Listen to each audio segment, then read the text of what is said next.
কে আছো? দরজাটা খোলো। কে আছো? আসছি। কে আছো? আরে কে রে?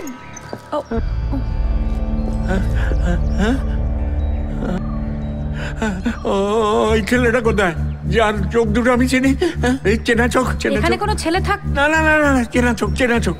ও আলাপ, চেনা চোখ। আচ্ছা দাঁড়ান দাঁড়ান। আলাপ, চেনা আলাপ, চেনা চোখ। আলাপ, এদিকে আয় তো। চেনা চোখ, চেনা চোখ, চেনা চোখ। কি বলছেন তো? আপনি এখানে? এই তো এই তো এই তো এই তো সেই চেনা চোখ আমার। ধরো, ওরা ওরা এটা কেড়ে নিতে চাইছে, আজ নিতে আসবে বলেছে। তার আগে আমি তোমাকে এটা কেড়ে নিতে চাইছে। ও বলছিল যে তুমি আমার কাছে আসবে খাতাটা নিতে। খাতা? বাবা নিজের হাতের লেখা। এটা আমি কাউকে দিইনি, কাউকে না। আমাকে দিলেন কেন? তোমাকে দিলাম।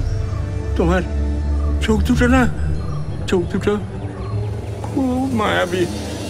তুমি এটা রাখো, হ্যাঁ তুমি এটা রাখো, কাউকে দেবে না কিন্তু, কাউকে দেবে না। এটা রাখো রাখো রাখো। আরে কাউকে দেবে না কিন্তু, কাউকে না।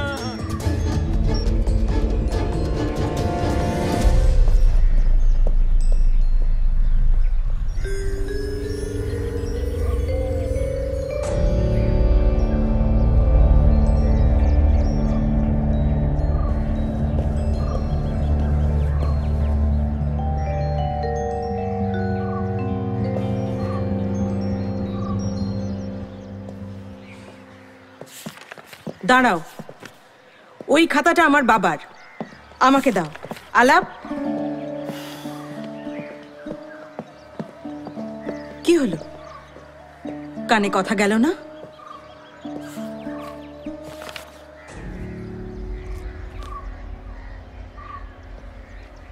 শরী মিয়া টপ্পা গান লিখতেন, আর টপ্পা গান এখনকার দিনে কেউ গায় না। তার মানে শরী মিয়ার সন্তান, সে ক্রমশ অবলুপ্ত, মানে টপ্পা গান। শুধু একটা কাজ কর না, তোদের ওই লাইব্রেরিতে একবার যা, গিয়ে টপ্পা গানের উপর কি বই আছে দেখ, প্লিজ যা যা।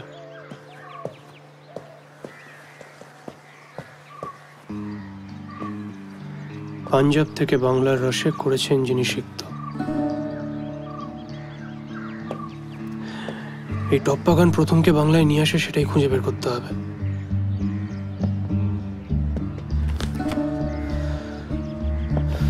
তোমাকে ভালোবেসে কোথায় যাবো শেষে জানি না, সেই দেশে চিরাগো আছে বিনা। তবে সে আন্ধারে নিখাদে গান্ধারে, কে তাকে প্রাণ ধারে প্রেয়সী তোমা বিনা।